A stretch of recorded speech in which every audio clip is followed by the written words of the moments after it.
Vision without execution is hallucination. Thomas Edison. Welcome to Retirement Mentorship, your mentor to and through retirement. I'm your host from Latte, certified financial planner. We're discovering what we want through in life, through creating a vision, targets, and goals in each area of life. But it is useless to have these visions, targets, and goals if we don't execute them. If we don't actually act out and take action on what we need to do, we will never achieve our goals. To achieve our goals and thus our targets and thus our vision, we must create and execute a plan. And that's what we're talking about today. We spent the last couple of weeks here in 2021 talking about how to create a victorious cycle, how to live a better life in the other domains of life that finance supports. Everything costs money and finances are important and financial planning is important, but ultimately it exists to support the other areas of our life. And so how do we have the best other areas of life? The best way I think to do that is to create a victorious cycle, to do better in all areas of life, which support all the other areas. And so we talked about the different life domains, how there's spiritual and physical and mental and relational and recreational and financial and vocational. And then we talked about creating vision for each area of our life, a current vision that we live out of as an identity, and then a 10-year vision of where we want to go.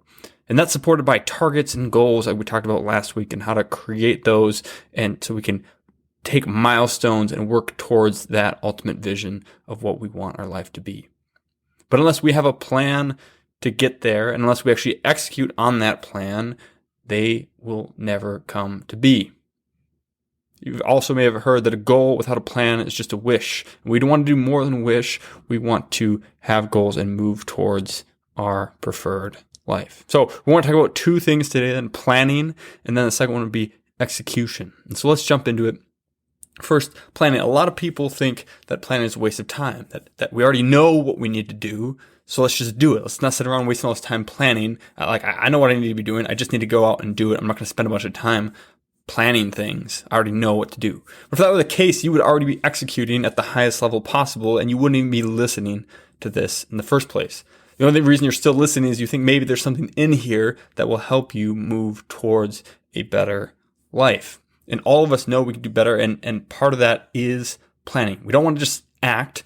We want to plan what we're going to do first. And so, for instance, someone might make an annual goal of losing 30 pounds. And a lot of people might just dive right in and start working out, and they're all excited in the first part of the resolution. So start working out, and maybe they eat a salad. And, what's the point in wasting all this time planning? Like, we know what we need to do. Let's work out, let's eat better, and let's do it. And yet so many people fail in their plans and their goals of getting healthier. And so let's wait. Let's take a breath and let's plan first. So what are the benefits of planning? Well, first of all, planning focuses your efforts on your key priorities. If we don't have a plan, if we're just winging it, then we will continually get distracted and overwhelmed by everything else that's going on in life. We know this is true. There's always other people vying for our times, emails, phone calls, other people trying to get us to help them instead of us being able to help ourselves. So planning helps to focus all of our efforts and attention on our key priorities. What are we trying to do? And if we create a plan around that, we can stay focused on what's most important. Secondly, planning actually saves time. Yes, it takes time to plan, but because of that focus that it gives us, it will actually save time in the end. It's been said that every minute of planning saves 10 minutes in execution. And of course, there's at some point, you can't just plan forever and then have everything be executed in a snap of a finger, but there is definitely a curve in there of actually taking some time to plan out exactly what we need to do and when will save you actual time overall, not just in execution, but overall, it will take less time to achieve what you're trying to do if you create a plan and then work the plan. And thirdly, planning keeps you on track. Many of us can, basically any of us can start action towards a goal, can start executing on a goal, but many of us will lose track of that goal. We'll forget about it. We'll get off track and get behind. And by creating a plan, it helps us keep on track towards accomplishing those goals. We want to begin with the end in mind when we plan, right? It's one of the 7 principles of success. And beginning with the end in mind means that we need to figure out what we are trying to do at the end and then work our way backwards. So we may do an annual plan, but I don't personally think that annual plans are the best place to start. It's too far out. I prefer quarterly planning.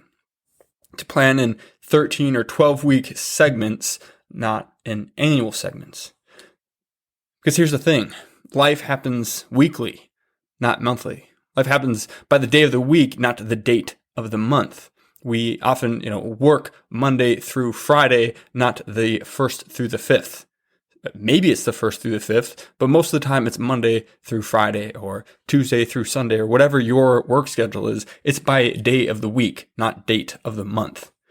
And so we try to conform a lot of things to months or to years, but months and years start and stop on random days of the week, and it can be hard to really keep on track towards things we're trying to do when we go by date of the month or by the year instead of by weeks. If you have been listening to this for a while, you know I'm a big fan of the book, The 12-Week Year. If you've never read it, I really encourage you to do that. And the whole premise of the book is that annual planning is ineffective, that it's too much time, and that we start off with thinking we have all the time in the world to achieve our goals, to quickly get behind and eventually realize that now we don't possibly have enough time left in the year to catch up because we are so far behind and we give up. And what they suggest is that instead of planning in 12 months and executing 12 months, we do it in 12 weeks, thus the 12-week year. And so what we do then is we create all of our goals around these 12-week cycles. And you may know that there are 13 weeks in a quarter. And so 13 times, 4 is 52. And so there's your 52 weeks in the year, which is a day less than an actual calendar year, but works out pretty well. And so if you plan your goals and what you're trying to do in each domain of life around a 12-week cycle with then a week to reflect and to plan the next 12-week cycle, then you will actually see greater progress. So for 2022, then, week 1 starts on January 3rd. And so for me, all of my goals for every domain of life, the next period starts on January 3rd, which is a Monday, not on the 1st. Because my life revolves around weekdays and then weekends, not on certain dates of the month. And so when you do that, then it creates a constraint, right? 12 months is just too long. We can't stay on track for things that are that far out. And, if we just have a week or two or even a month, that may be too short to achieve a lot of our goals. But if we plan on a quarterly basis, if we give ourselves 12 weeks, but only 12 weeks to complete a goal, that allows us to keep up momentum, energy, and urgency to get things done that we need to in that amount of time. Really, again, I encourage you to read that book if you haven't yet. You can just search it on Amazon and Google, The 12-Week Year, and listen to that. So really what we're trying to do then is forget about, for example, losing 30 pounds in a year. Instead, we're going to plan out and create a goal around losing 10 pounds in a quarter, or whatever your goal tends to be. So the first thing we want to do, if we're beginning and end in mind, is we want to plan out the quarter. And so we want to establish, hey, of all of our goals, what are the key 3 goals that we need to do? And kind of plan out, okay, then how are we going to attack that? What are the tasks that we need to do to reach those goals? What are the tactics or habits that we need to do weekly that will lead us to get there, right? If it's a weight loss goal, then we say, okay, we need to exercise this amount of times per week, or we need to eat this many salads instead of this many baskets of fries, or whatever. So that some of the goals will revolve around habits, and others will revolve around, hey, we need to accomplish this 1 or 2 key items, and that will help us achieve the goal as long as we do that. So plan out the quarter first. Then we plan out the week. What are the weekly things, the key 3 weekly things that we need to do? Hey, if we did nothing else this week, but we still got these 3 things done, how would it help support the plan for the quarter? How would it help bring us closer to achieving those quarterly goals? And then we plan each day. And so Monday, what can we do? What are the top 3 things I can do on Monday that will help me reach my goals for the week? What are the top 3 things that I can do on Tuesday that if I did nothing else, as long as I plan to do these things and execute these things, the day would feel like a success. And so start in the end of mind, and if we figure out what do we need for the quarter, and then what do we need to do for the week, and then what do we need to do in each day, we can plan out then what are the actual actions that we need to take to get there. And then when we have that plan, when we know what we need to do each day and each week and each quarter to achieve our goals, then we simply execute on it. And so the key thing is that, again, we so often get distracted by all these other things in life that we never do the important things. And so the key with execution then is to each day to execute your daily key 3. What are the 3 things that you planned out that you need to get done that day before you do anything else? And only then can you work on other tasks and projects and respond to emails and all the other things that come up and steal your time away. Doesn't matter, no matter what, you know that, hey, I did the most important things today. I'm making progress towards my goals or towards my company's goals or whatever goals we're moving towards, and I'm doing the things that I need to do. So you do your daily key 3 first, which supports then getting your weekly key 3 done first before anything else, and all those things will lead towards achieving your quarterly goals.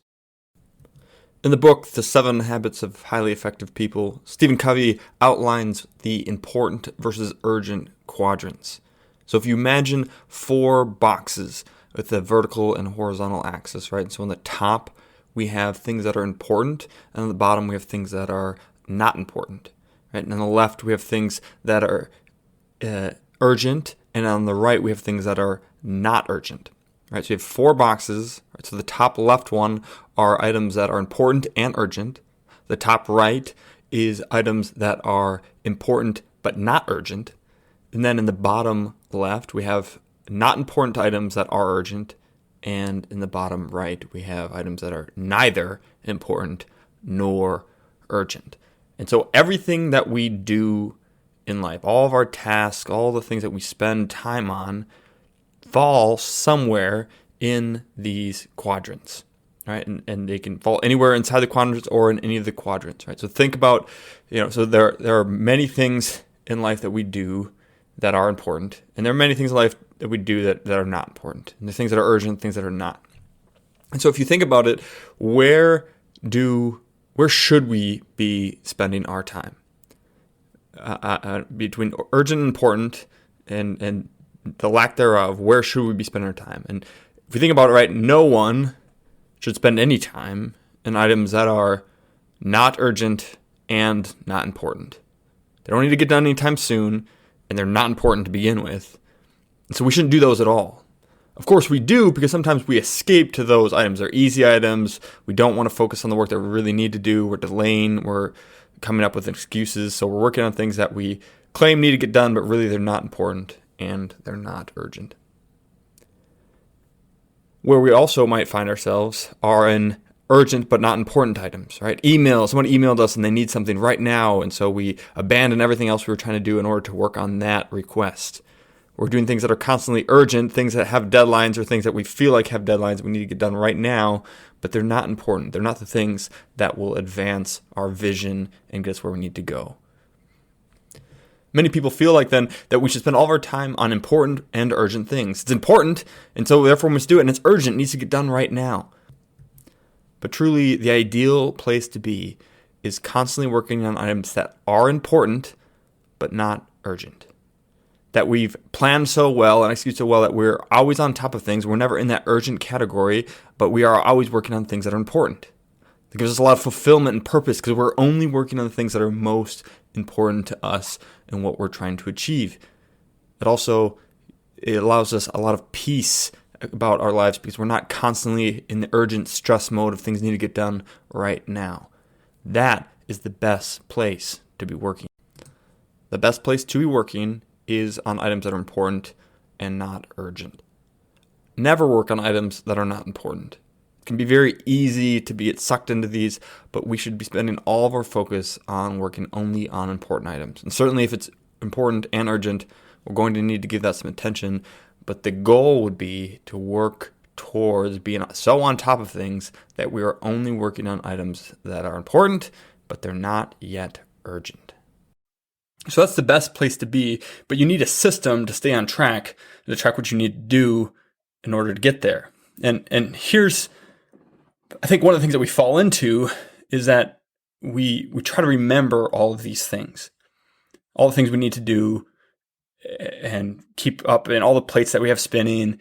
And what a lot of us haven't realized is that our brains are built to process data, not to store it. Our brains are meant to think through issues and make decisions, not to store information.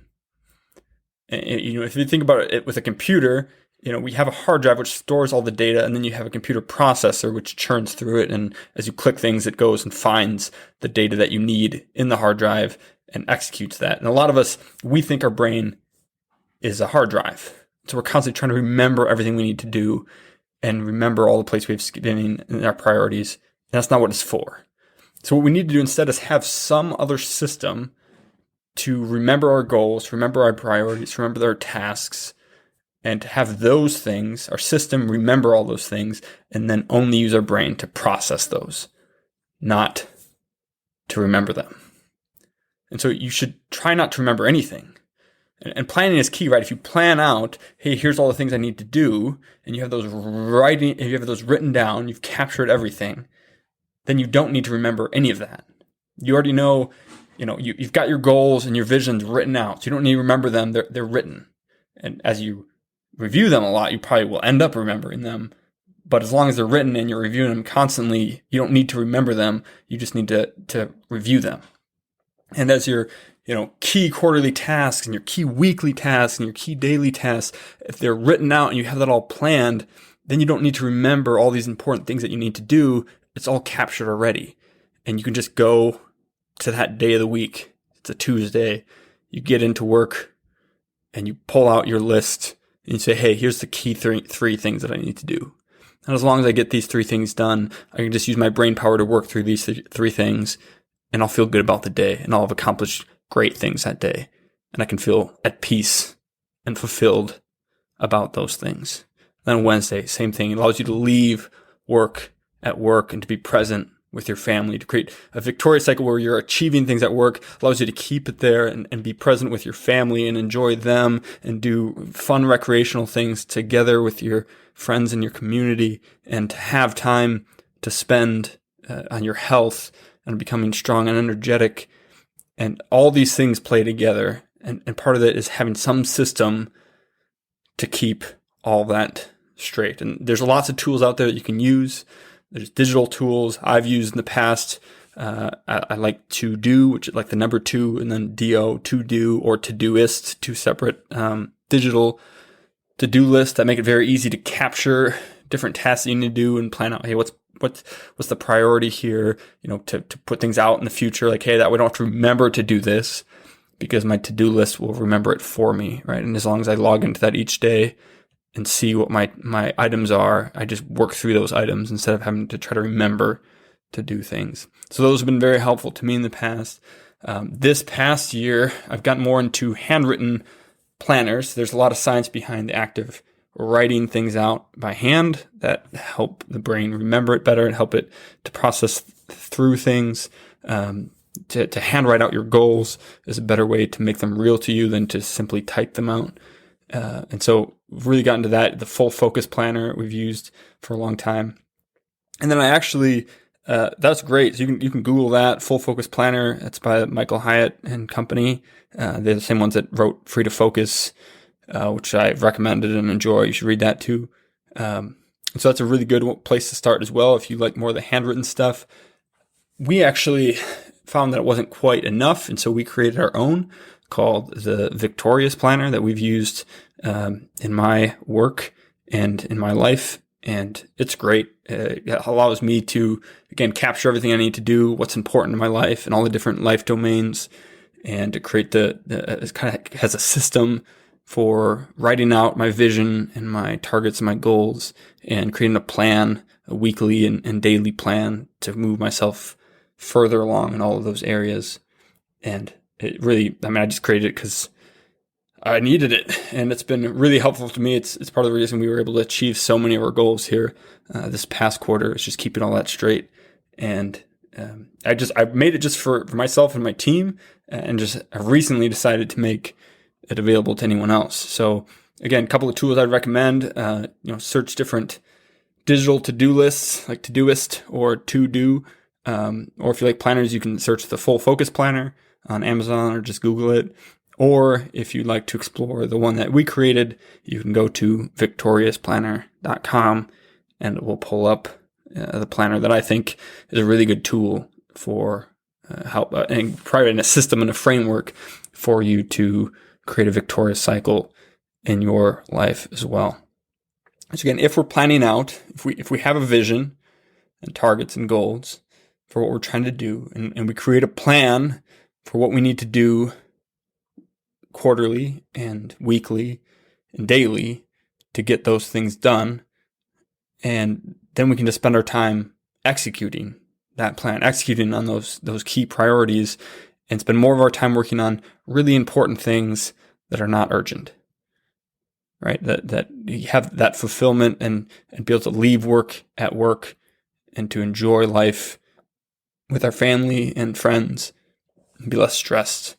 And really all of it, again, connects and works together. So as you're planning out your 2022 and figure out how to make it a better year than 2021, I would encourage you to read the 12-week year, to instead of trying to plan all of 2022, that you plan out just the first 12 to 13 weeks, create goals around that, use some of the tools that are out there to do it better. Spend a few bucks, if it's 10, 15, 20 bucks a month to give you more peace, save you hours and hours of time, make you more productive, and allow you to leave more of that where it should be so that you can focus on other important parts of your life. That's money well spent.